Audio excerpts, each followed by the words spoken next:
Ok, hermanos, muy buenos días. Vamos a comenzar con el estudio de discipulado.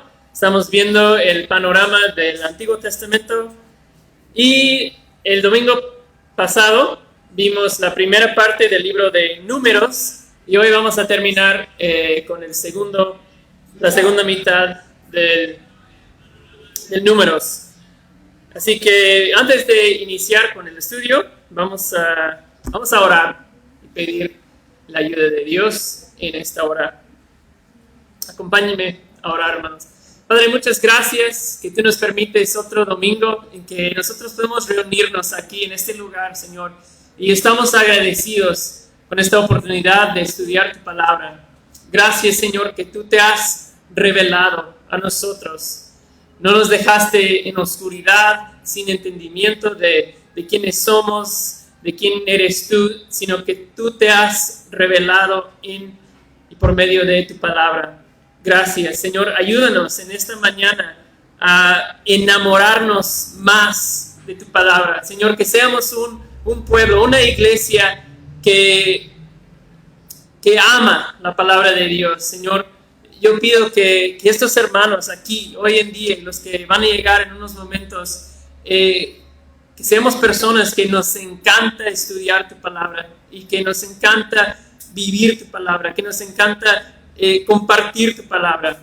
Y Señor, yo pido que a través de estas historias, este estudio de hoy, tú avivas esa pasión en nosotros, un amor por tu palabra. Señor, te damos gracias que vemos a lo largo de esas historias, a lo largo de la trama de redención, las huellas de tu gracia y tu obra, obrando a favor de un pueblo de una humanidad que ha rebelado contra ti. Así que, Señor, muéstranos Cristo aún en estas historias del Antiguo Testamento. Te lo pedimos en tu nombre, Jesús. Amén. Ok. ¿Se acuerdan de la semana pasada? En Números Dios está preparando su pueblo para entrar en la tierra prometida. Y en Éxodo, lo que vimos la semana pasada es que creo que en capítulo 10 ellos salen ya de Sinaí hacia la tierra prometida. Ellos han estado, el pueblo de Israel ha estado al pie del monte Sinaí por un año. Dios los había sacado de Egipto, los llevó al monte Sinaí y ahí en el monte Sinaí Dios hizo un pacto con ellos. Dios estableció una relación entre su pueblo y Dios. Dios dijo, yo seré su Dios, ustedes serán mi pueblo y moraré entre ustedes. Luego Dios les dio su ley para que ellos sepan cómo vivir delante de Dios, cómo ser luz a las naciones, obedeciendo la ley de Dios. Y ahora, eso vimos en Levítico, ¿no? Una explicación detallada de la ley. Y ahora, en Números, ellos empiezan ese viaje, el campamento hacia la tierra prometida. Entonces ellos estaban en Egipto, salen de Egipto al desierto entre Egipto e Israel y ahora saliendo del monte Sinaí van subiendo hacia el norte a la tierra que nosotros conocemos como Israel, pero era la tierra que Dios les había prometido. Y seguramente al salir de Sinaí, después de un año viviendo en un campamento, construyendo el tabernáculo, hubo emoción entre ellos. Yo creo, por fin vamos a ir a la tierra prometida, vamos a heredar una tierra buena. Dios nos va a dar unos terrenos increíbles y vamos a construir casas, vamos a establecernos. Yo creo que se emocionaron al pensar en eso, ¿verdad? Pero vimos en la narrativa de de Números que apenas empiezan a caminar y surgen los problemas. El pueblo empieza a quejarse contra Dios. Y vimos una serie de quejas la semana pasada. Primero en el 11:1 se quejan de su situación, el pueblo, de las dificultades del desierto. Más adelante se quejan de la comida. Luego en 12:1 Miriam y Aarón, hermana y hermano de Moisés, ellos se quejan contra Moisés, el líder que Dios ha puesto sobre su pueblo. Y básicamente hasta ahí llegamos la semana pasada. Entonces vamos a pasar al siguiente. Pero hay otro incidente en que el pueblo se queja, se rebela contra Dios, que sucede en capítulo 13 y 14, que vamos a ver ahora. Vamos a este incidente en Números capítulo 13. Vayan ahí en sus Biblias. Levítico, Números y capítulo 13. ¿Okay? Entonces, ellos han viajado ya casi frente a la tierra prometida. Están cerca, están a punto de entrar. Perdón. Y entonces, ¿alguien que me ayude a leer 1 al 3 de capítulo 13? Entonces el Señor habló a Moisés: tú mismo envía hombres a fin de que reconozcan la tierra de Canaán que voy a dar a los israelitas. Enviarás un nombre de cada uno de las tribus de sus padres, cada uno de ellos jefe entre ellos. Y Moisés los envió desde el desierto de Parán al mandato del Señor. Todos aquellos hombres eran jefes de los israelitas. ¿Okay? Entonces, el Señor le dice a Moisés: envía un grupo de espías. Ellos van a recorrer la tierra, ver qué está ahí, y para que sepamos qué es lo que nos espera cuando crucemos el río Jordán y entremos ya en la tierra prometida. Pero la verdad es que el reporte que traen ese grupo de espías al regresar al campamento es un reporte de desaliento, un mal reporte. Dicen: hay obstáculos, nos superan esa gente que vive ahí. Especialmente dicen los hijos de Anak: nos parecemos como chapulines delante de ellos. Son enormes, no podemos contra ellos, no tienen fe. Ve lo que dicen en versículos 27 al 29. Y le contaron a Moisés y le dijeron: fuimos a la tierra donde nos enviaste, ciertamente mana de leche y de miel, y ese es el fruto de ella. Solo que es fuerte el pueblo que habita en la tierra, y las ciudades fortificadas y muy grandes, y además vimos ahí los descendientes de Anak. Híjole, y Amalek habita en la tierra del Negev, y los hititas y los jebuseos y los amorreos habitan en la región montañosa, y los cananeos habitan junto al mar, a la ribera del Jordán. Es muy peligroso, hay mucha gente, es una gente poderosa, no hay manera que entremos ahí. Un reporte de desaliento. Pero eso no fue todo el reporte. Vean versículo 30. Entonces, que dice: Caleb calmó al pueblo delante de Moisés y dijo: debemos ciertamente subir y tomar posesión de ella, porque sin duda la conquistaremos. Sin duda la conquistaremos. O sea, Caleb trae un reporte, una idea totalmente diferente. Dice: vámonos, subamos de inmediato a conquistar. Caleb dice: si Dios ha prometido darnos esta tierra, debemos obedecer y subir a tomarla. Caleb estuvo dispuesto, ¿verdad?, a confiar en las promesas de Dios y en su palabra, aun cuando la opinión de la mayoría del grupo era totalmente diferente. Su opinión iba en contra de la opinión de la mayoría. Necesitamos hoy en día más hombres con esa valentía de Caleb.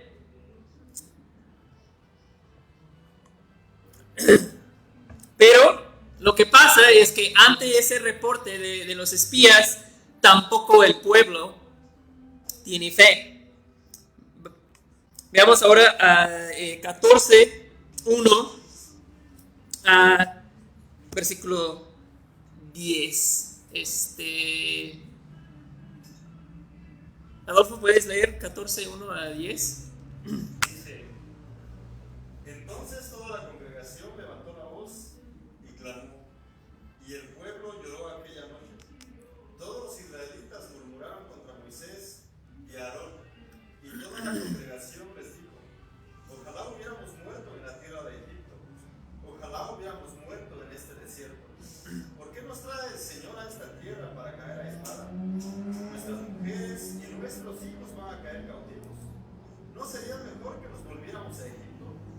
Y se decían unos a otros: nombremos un jefe y volvamos a Egipto. Entonces Moisés y Aarón cayeron sobre sus rostros en presencia de toda la asamblea de la congregación de los israelitas. Y Josué, hijo de Nun, y Caleb, hijo de Jefone, que eran de los que habían reconocido la tierra, rasgaron sus vestidos.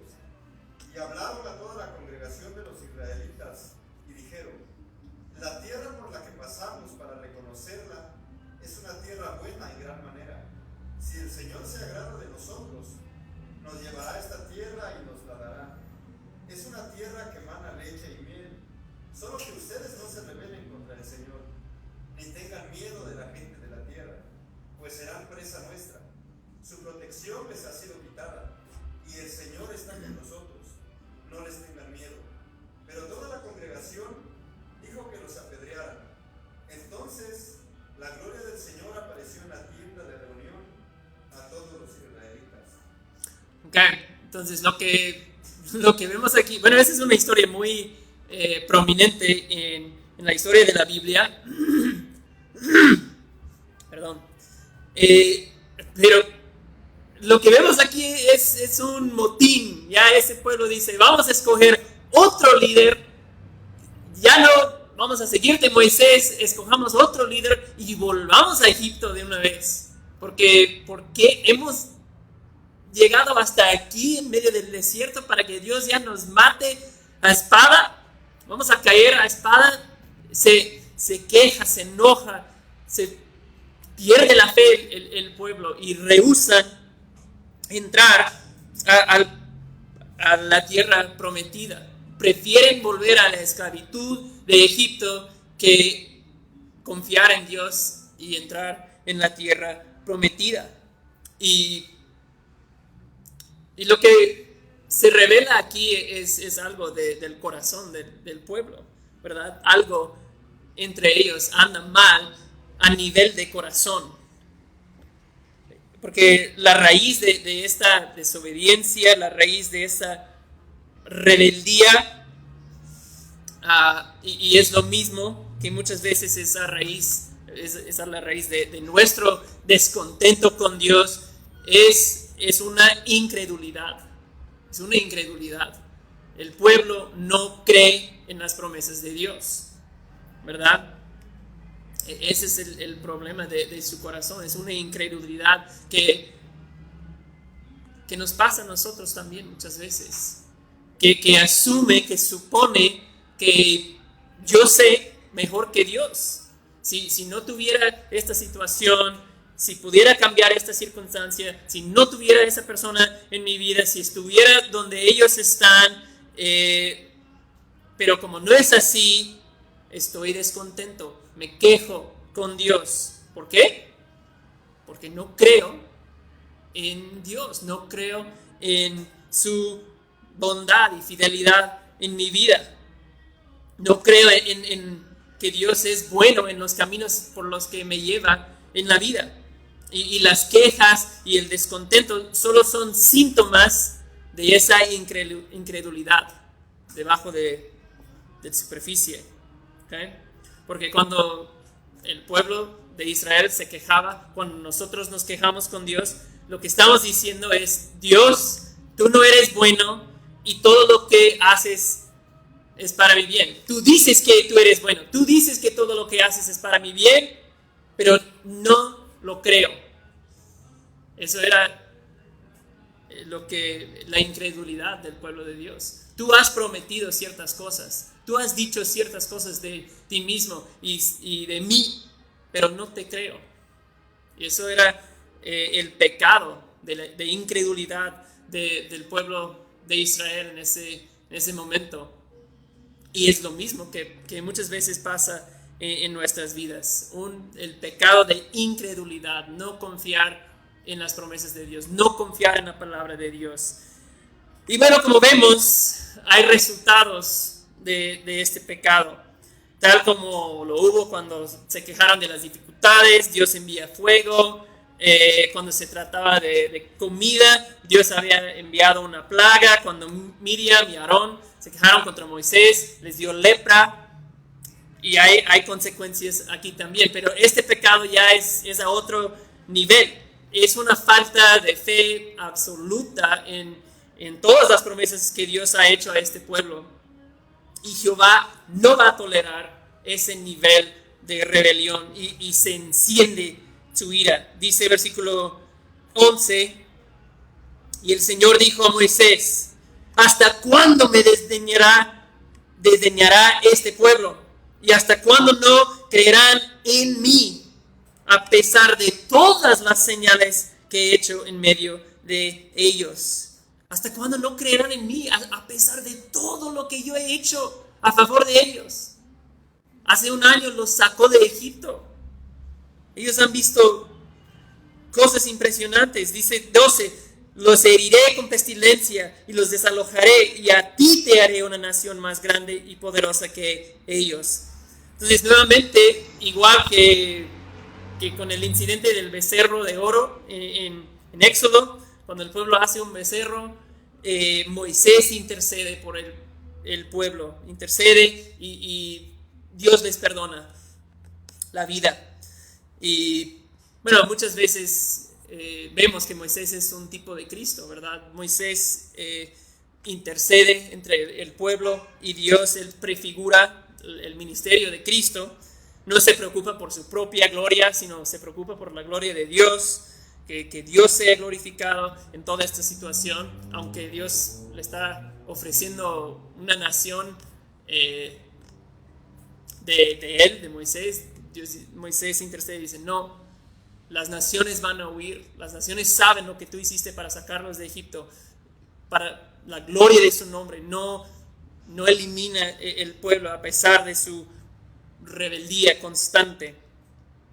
Sin embargo, como dije, es un pecado muy grave y hay serios y fuertes castigos para el pueblo. Vean 21 y al 23. ¿Alguien que lea 21 al 23? Pero ciertamente digo yo que toda la tierra será llena de la gloria del Señor. Ciertamente todos los que han visto mi gloria y las señales que hice en Egipto y en el desierto, y que me han puesto a prueba estas 10 veces y no han oído mi voz, no verán la tierra que juré a sus padres, ni la verá ninguno de los que me despreciaron. ¿Okay? No van a entrar en la tierra prometida. ¿Lo vieron? 23. No verán la tierra que juré a sus padres, ni verán ninguno de los que me desdeñaron. No van a entrar, pero es lo que pidieron, ¿verdad? Dijeron: no queremos entrar, mejor volvamos a Egipto. Entonces Dios dice: no quieren entrar, está bien, pueden quedarse en el desierto 40 años. Van a vagar ese pueblo ahora 40 años en el desierto, hasta que toda la generación de 20 años para arriba, menos Josué y Caleb, esos hombres fieles que sí creyeron en las promesas de Dios, sí trajeron el reporte correcto, hasta que toda esa generación de 20 años para arriba, hasta que ellos hayan muerto, no van a entrar en la tierra. Van a pasar 40 años. Entonces toda esa generación perdió la tierra prometida. Y quiero hacer un comentario aquí. Mi amigo Aaron Gibson, que ustedes conocen, una vez él hizo ese punto cuando él enseñó el libro de Números. Dijo que estar en una posición de privilegio no te garantiza la herencia final. Y es lo que vemos aquí en esta historia. Estar en una posición de privilegio no te garantiza la herencia final. Todos nosotros aquí, la verdad es que estamos en una posición de privilegio, de mucho privilegio. Hemos recibido el Evangelio, Dios ha mostrado su gracia hacia nosotros, nos ha sacado Dios del hoyo del pecado en que nos encontrábamos. Estamos aquí en este momento estudiando la palabra de Dios, la revelación de nuestro Creador. O sea, ¿cuántas personas que nos rodean han tenido todo esto? Muy pocos. Y los israelitas también. Ellos eran muy privilegiados.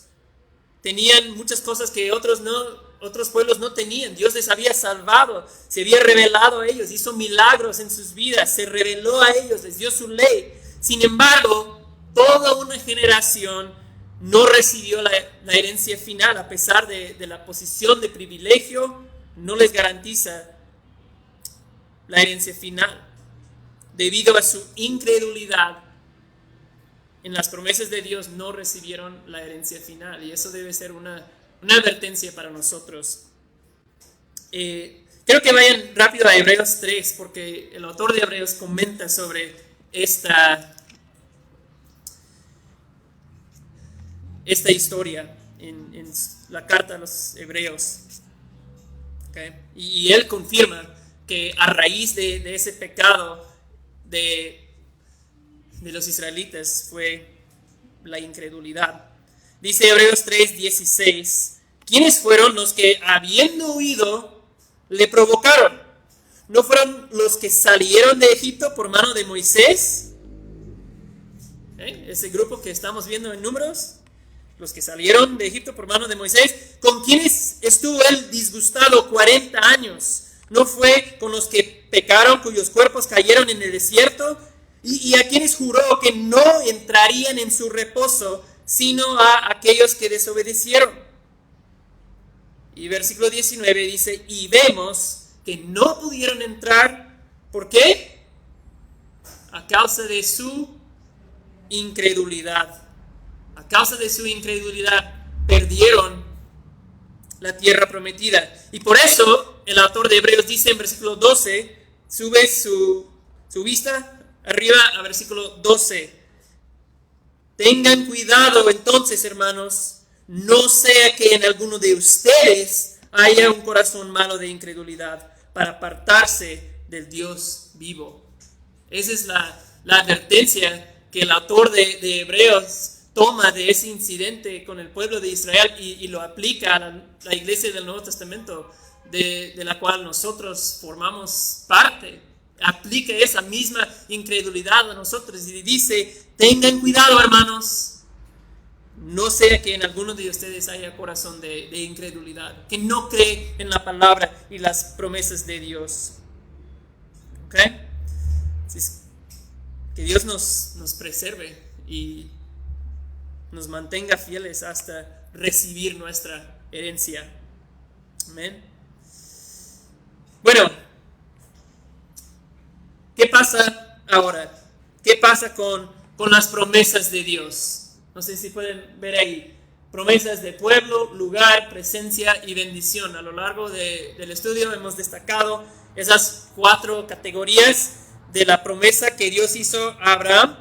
Pero ¿se van a cumplir esas promesas? ¿No será que Dios está quebrantando su promesa, su plan, al mandarlos de regreso al desierto?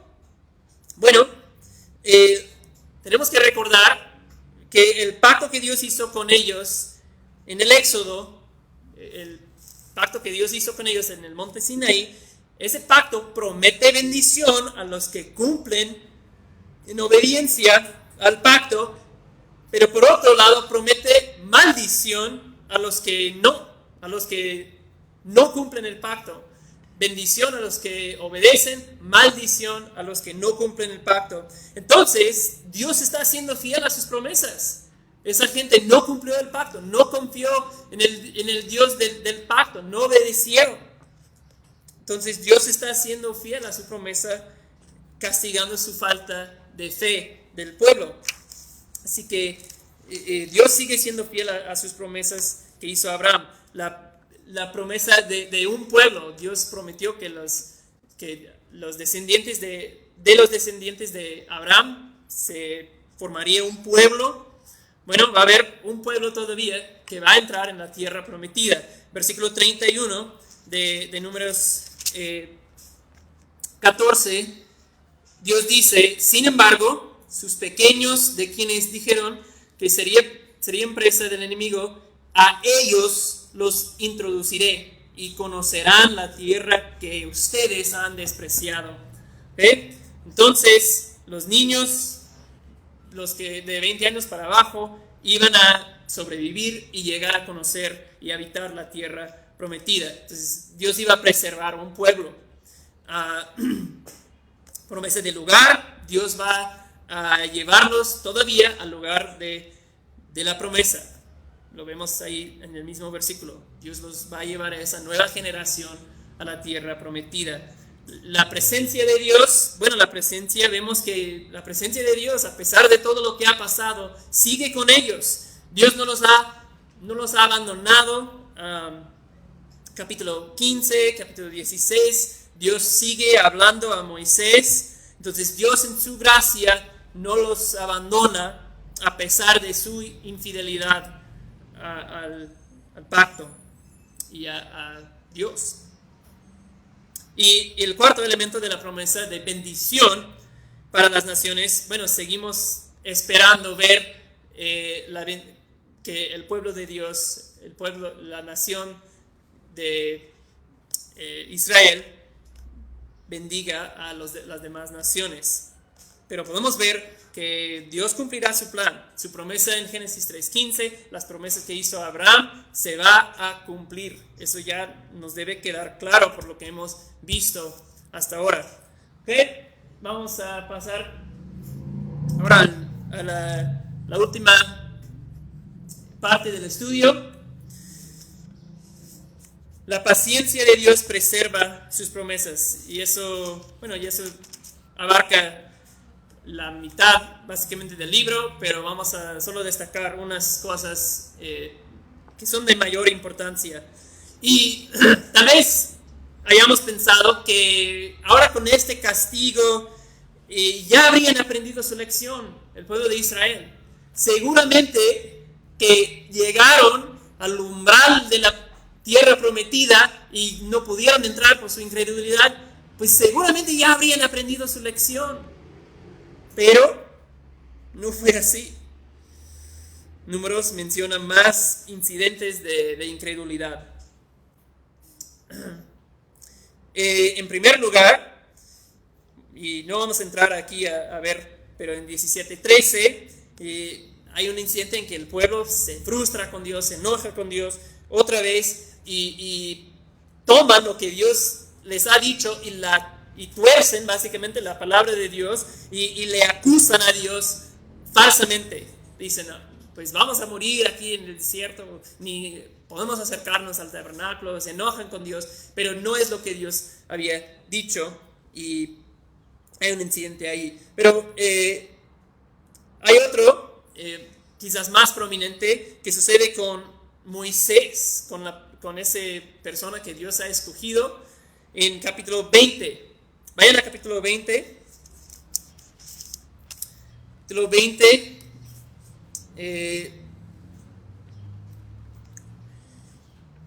Capítulo 20, versículo 8. Lo que pasa aquí es que no había agua. Ellos siguen vagando en el desierto y no hay agua, es desierto pues. Y el pueblo otra vez se queja, se juntan contra Moisés y dicen: Moisés, eso es por tu culpa. Y están muy molestos con Moisés. Y la verdad es que Moisés con ellos está hasta aquí Moisés con ese pueblo. Y ellos están diciendo, ojalá hubiéramos muerto antes cuando otros murieron delante del Señor. O sea, están en un lugar muy mal. Y Dios aparece a Moisés en versículo 8. Vean el versículo 8 de capítulo 20. Y dice, esa es la solución de la falta de agua. Toma la vara. Moisés tenía una vara. Y reúne a la congregación, tú y tu hermano Aarón, y hablan a la peña, a la vista de ellos, para que la peña dé su agua. Así sacarás para ellos agua de la peña y beban la congregación y sus animales. Tomó Moisés la vara de la presencia del Señor, tal como él se lo había ordenado, y Moisés y Aarón reunieron al pueblo ante la peña, y él les dijo, oigan ahora, rebeldes, ¿sacaremos agua de esta peña para ustedes? Ve que Moisés está molesto con ellos. Entonces Moisés levantó su mano y golpeó la peña 2 veces con su vara, y brotó agua en abundancia, y bebió el pueblo y sus animales. Y el Señor dijo a Moisés y a Aarón, porque ustedes no me creyeron, otra vez, falta de fe, incredulidad, no me creyeron, a fin de tratarme como santo ante los ojos de los israelitas, por lo tanto, no conducirán a este pueblo a la tierra que les he dado. Entonces, hasta este momento Moisés iba a entrar todavía en la tierra prometida, porque él sí había creído las promesas de Dios, pero ¿qué le había dicho Dios en versículo 8? Toma la vara, reúne la congregación, tú y tu hermano Aarón, y hablen a la peña. ¿Qué hizo Moisés? Lo golpeó con su vara. No hizo lo que el Señor le había dicho. Y por su incredulidad, por no obedecer la palabra del Señor, Moisés perdió el entrar en la tierra prometida, perdió el poder disfrutar de esa herencia y bendición.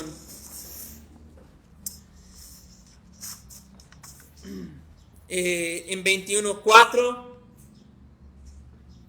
el pueblo se queja otra vez contra Moisés, el líder designado de Dios, y Dios lo tomó muy en serio. Cuando el pueblo se queja contra el líder como Moisés, que Dios lo había escogido de manera muy, muy clara y muy poderosa, hay consecuencias. Hay un castigo de Dios, y Dios envía serpientes venenosas que empiezan a matar a la gente en el campo. Imagínense, un campo de posiblemente más de 1 millón de personas, campo enorme, y de repente empieza a correr un rumor. Hay serpientes metiéndose por todas partes y están mordiendo a las personas, y la gente se están muriendo. Un temor les llenó seguramente. Y esta vez podemos ver en 21:6 que todo eso está sucediendo. 21:6 dice, y el Señor envió serpientes abrasadoras entre el pueblo, y mordieron el pueblo, y mucha gente en Israel murió. Y entonces el pueblo vino a Moisés y dijo, hemos pecado, porque hemos hablado contra el Señor y contra ti. Intercede con el Señor para que quite las serpientes entre nosotros. El pueblo reconoce esta vez su error y se arrepiente. Habla del Señor, Moisés. Hemos pecado. Necesitamos que nos ayudes. Y Moisés lo hace. Y Dios nuevamente les muestra gracia al pueblo. Que dice 21:8. Y el Señor dijo a Moisés, hazte un serpiente abrasadora y ponla sobre un asta, y acontecerá que cuando todo el pueblo que sea mordido la mire, vivirá. Qué interesante. Dios en este momento les provee a través de esta serpiente abrasadora sobre una asta, les provee salvación, una salvación milagrosa, obviamente. No hay otra manera de explicarlo. Ese es un milagro que sucede. Entonces Dios en su infinita paciencia otra vez les provee un medio de salvación de esas serpientes que estaban justamente castigándolos por su falta de fe, por quejarse contra Dios y Moisés. Y ellos tenían que mirar con fe a esa serpiente sobre una asta y tenían que mirar y confiar en esa provisión que Dios había dado, y así serían salvos. No morirían del veneno del serpiente. Y el Nuevo Testamento dice que ese es un tipo de Cristo. Interesantemente lo señala en el libro de Juan, que ese es un tipo de Cristo. Es algo que prefigura la obra de Cristo, apunta, hay una conexión entre lo que pasa con esa serpiente y lo que hizo Cristo. Hay un cumplimiento mayor en Cristo. Porque de la misma manera somos llamados a mirar en fe hacia Jesús, hacia la provisión de Dios para salvación.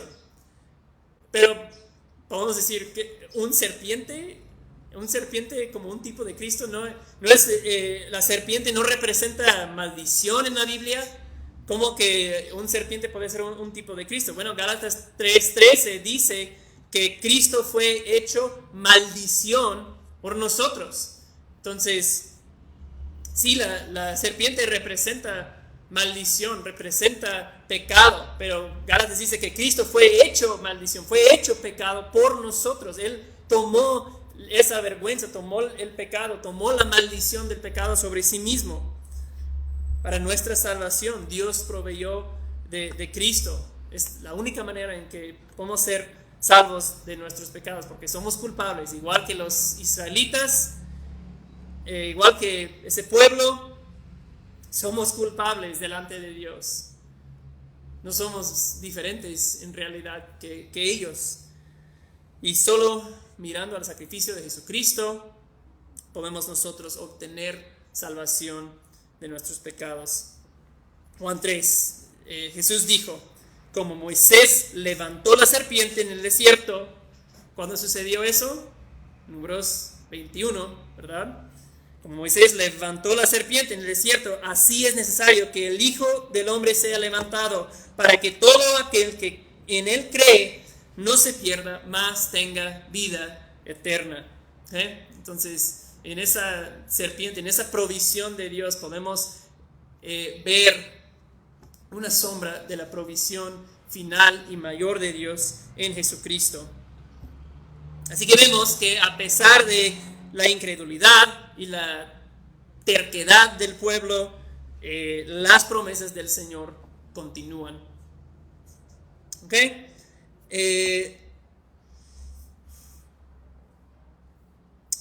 Ahora, ¿cómo terminamos este libro? ¿Cómo terminamos Números en relación a esas mismas promesas que vimos antes? Vamos a pasar al último, ahí está. ¿Cómo estamos? Todavía estamos fuera de la tierra prometida, pero ¿qué hay de esas promesas que Dios ha hecho a Abraham y a ese pueblo que es descendencia de Abraham? Y les quiero recordar que pueblo, lugar, presencia, esos son elementos del reino, ¿verdad? La Biblia se trata, uno de los temas principales en la Biblia es el reino de Dios. El reino de Dios. Bueno, ¿qué se requiere para tener un reino? Bueno, requiere un pueblo que forma el reino. No hay un reino, no hay una nación sin pueblo. También no hay reino, no hay nación sin lugar, ¿verdad? Toda nación, todo reino tiene un lugar que habita, ¿verdad? Estados Unidos tiene un lugar, México tiene un lugar, Guatemala tiene un lugar. Y sabemos donde son los límites, lugar. Y presencia. ¿La presencia de quién? La presencia del rey. Si la presencia del rey, del líder del pueblo no está con ellos, no es un reino. Hay un rey, hay un pueblo y hay un lugar, que son elementos del reino. Dios está restableciendo su reino en la tierra después de la caída. ¿Ok? Entonces, con el pueblo vemos que Dios, en su bondad, Dios permite que sigan creciendo, a pesar de que probablemente muchos están muriendo, porque en 40 años tiene que morir toda esa generación. Entonces, algunos han hecho estimados de cuántas personas tendrían que morir cada día para que posiblemente 1 millón de personas mueran en 40 años, y son muchos. Entonces hay mucha muerte en el campo, pero a pesar de esto, la bendición de Dios está con ellos, y el pueblo crece en esos 40 años, y eso luego provoca el miedo del rey de Moab, del pueblo de Moab, porque Israel estaba acampado en su territorio. Tiene temor Moab de ellos, y se da cuenta también que Dios está con ese pueblo. Moab sabe que hay algo especial con esa gente. Dios está con ellos y tiene miedo. Entonces, ¿qué hace los ancianos de Moab? Van con un hombre que se llama Balaam, que era como tipo profeta, brujo, hechicero, un tipo raro, pero van con ese hombre y dicen: necesitamos de tus servicios, te queremos contratar para que nos ayudes a maldecir un pueblo que ha venido y se ha acercado a nuestras puertas. Y no tenemos miedo de ellos, pero si tú nos eches la mano, te damos una buena lana, solo tú les maldigas para que les vaya mal y no nos hagan ningún daño. Es una historia un poco extraña, pero muy interesante. Les recomiendo que lean capítulos 22, 23 y 24 de esa historia, porque es muy interesante. Pero los ancianos de Moab, suben con ese hombre entonces a una montaña encima o sobre el pueblo. Ellos están abajo en una llanura, y los ancianos de Moab con Balaam están arriba en una montaña, y les dice: ok, ahora maldígalos. Y Balaam abre su boca y no puede. Dios no permite que maldiga al pueblo de Israel. Cada vez que abre su boca para maldecirlos, sale bendición.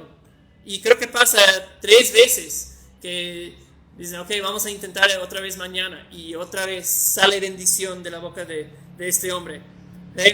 Entonces, Dios está protegiendo a su pueblo y bendiciéndolos cuando otro pueblo los quiere maldecir. Y lo que dice es muy interesante, demuestra el compromiso de Dios a cumplir sus promesas, porque hay cosas que Balaam dice que reafirman las mismas promesas que Dios le hizo a Abraham. Bueno, veamos rápido 23, 7 a 10. Hay varias promesas, discursos que da Balaam, pero vamos a ver 23, 7 a 10. Dice: y comenzó su discurso y dijo: desde Aram me ha traído Balac, rey de Moab, desde los montes del oriente. Ven y maldíceme a Jacob, ven y condena a Israel. Y mire lo que dice: ¿cómo maldeciré a quien Dios no ha maldecido? Imagínate, el rey de Moab ya le dio una buena lana para que haga su hechizo, su maldición sobre el pueblo, y sale bendición. ¿Cómo maldeciré a quien Dios no ha maldecido? ¿Cómo condenaré a quien el Señor no ha condenado? Porque desde la cumbre de las peñas lo veo, desde los montes lo observo. Este es un pueblo que mora aparte. Recuerden que vimos que es un pueblo santo, un pueblo apartado. Es un pueblo que mora aparte y que no será contado entre las naciones. ¿Quién puede contar el polvo de Jacob o numerar la 4ª parte de Israel? ¿Qué está diciendo? Ese pueblo va a crecer, va a llegar a ser enorme. Muera yo la muerte de los rectos y sea mi fin como el suyo. Entonces, en vez de maldecir, sale bendición, y esto se repite varias veces. Vean en 24, versículo 17. Esa es una profecía del Mesías. Ese profeta pagano profetiza sobre la llegada del Mesías. 17 dice de 24: lo veo, pero no ahora. Lo contemplo, pero no de cerca. Una estrella saldrá de Jacob y un cetro se levantará de Israel, que aplastará la frente de Moab.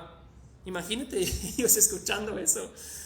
No es lo que querían, no es lo que querían pagar con contratar a este hombre. Y derrumbará a todos los hijos de Set. Eram será una posesión, también será una posesión seguir su enemigo, mientras que Israel se conducirá con valor. De Jacob saldrá el que tendrá dominio y destruirá el remanente de la ciudad. Entonces, esa es una profecía acerca de Jesús. ¿Quién tendrá dominio sobre toda la tierra? Jesús. De Jacob saldrá. Entonces, Dios sigue protegiendo su pueblo. Cuando otras naciones los quieren maldecir, Dios no lo permite suceder. En cuanto al lugar, vemos que Dios va a proveerles de un líder nuevo que les va a llevar a la tierra prometida. Vemos que Moisés quedó descalificado, no va a poder, sigue siendo el líder hasta su muerte, pero no podrá entrar en la tierra prometida por su pecado con lo del agua. Entonces, en capítulo 27 vemos que Dios pone a Josué, uno de los espías fieles. Caleb y Josué eran los que dijeron: sí podemos entrar, sí debemos subir a tomar la tierra, Dios está con nosotros. Dios escoge a Josué para ser el siguiente líder. Entonces, en cuanto al lugar, van a ir, y Dios está preparándoles con un nuevo líder para ir al lugar que Dios les ha prometido. En cuanto a la presencia de Dios, la promesa de presencia, Dios sigue en medio de ellos. Dios no los ha abandonado. En capítulo 29, 1, hay una celebración, una fiesta de trompetas que sucede, que celebra la presencia de Dios, en honor de Dios, es esa celebración.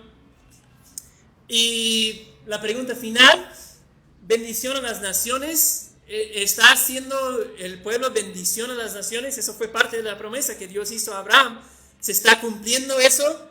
Bueno, realmente lo que vemos en Números, si vemos capítulo 1, el pueblo derrota a los amorreos. 22 y 24, los moabitas pierden sus posesiones. En 31, ellos toman venganza contra los madianitas. Entonces pareciera que en vez de ser maldición, en vez de ser bendición, están siendo maldición a las naciones. ¿Qué está pasando? Bueno, el pacto que Dios hizo con Abraham, si regresas a Génesis 12 y ves los primeros 4 o 5 versículos donde Dios hace ese pacto con Abraham, hay una promesa en ese pacto que Dios había dicho claramente: bendeciré a los que te bendigan y a los que te maldicen los maldeciré. Entonces, y dice: en ti serán benditas todas las familias de la tierra. Entonces, todos esos pueblos que vemos en Números se oponían, querían maldecir al pueblo de Israel. Entonces Dios fue fiel a su promesa, cumplió esa parte de la promesa en derrotarlos. Ellos habían provocado una maldición al no tratar con generosidad al pueblo de Israel. Pero siempre que las naciones les traten al pueblo de Israel con generosidad, con bendición, ellos son bendecidos. Pero cuando es al revés, reciben maldición. Es cumplimiento de la misma promesa. Entonces, en conclusión, hemos visto que Dios prepara a su pueblo para ir a recibir la herencia en la tierra prometida, hay esperanza, ¿verdad? O había esperanza, mejor dicho, porque ellos, ahí es donde empezamos, ellos frente a la tierra prometida, vamos a ver qué onda hay adentro y vámonos. Había esperanza, pero el pueblo no creyó en las promesas de Dios y el pueblo es castigado por no creer en las promesas de Dios, pero vimos que siempre en medio del fracaso, es un libro lleno de fracaso, ¿verdad? En medio de ese fracaso viene promesa, viene salvación. Dios no ha abandonado su plan, no va a traer redención. Dios sigue mostrándoles gracia, sigue mostrándoles su favor. Y quiero recordarles esto, hermanos, igual que el pueblo de Israel, nosotros también tenemos que seguir creyendo en las promesas de Dios, creyendo en su palabra. ¿Okay? Todos nosotros, ese es un reto, esa es una tentación de empezar a dudar un poco de las promesas de Dios. Y muchas veces la vida se llena de circunstancias, quizás circunstancias que me rodean, personas en mi vida que me afectan, o quizás son circunstancias en tu propia alma, ¿verdad? Algo que traes un área de lucha en tu vida que te parece imposible, la victoria en esta área. Pero en el libro de Hebreos, en el Nuevo Testamento, nos dice que estas historias, todas estas historias que acabamos de ver en el libro de Números, ¿por qué sucedieron? O dice Hebreos que sirven de ejemplo para nosotros. Eso es parte de su propósito. No todo, pero parte de su propósito es que son ejemplo para nosotros. ¿Para qué? ¿Qué dice el autor de Hebreos? Para que podamos confiar en nuestro Dios y no dudar de sus promesas. Dice, todas esas cosas les sucedieron a ellos para que sirvan de ejemplo para nosotros, para que nosotros no hagamos lo que ellos hicieron y en dudar de las promesas de Dios. Entonces podemos ver lo que sucede ahí y ver a nosotros mismos en esas historias y recibir esa advertencia de no dudar de las promesas de Dios, no tener un corazón de incredulidad. Porque si algo nos enseña Números, que es que venga lo que venga, las promesas de Dios siempre prevalecen, no van a fallar. Fue cierto hace 3.500 años y es igual de cierto hoy. Así que con eso terminamos. Que Dios les bendiga y nos vemos de vuelta aquí en unos 15, 18 minutos. Gracias.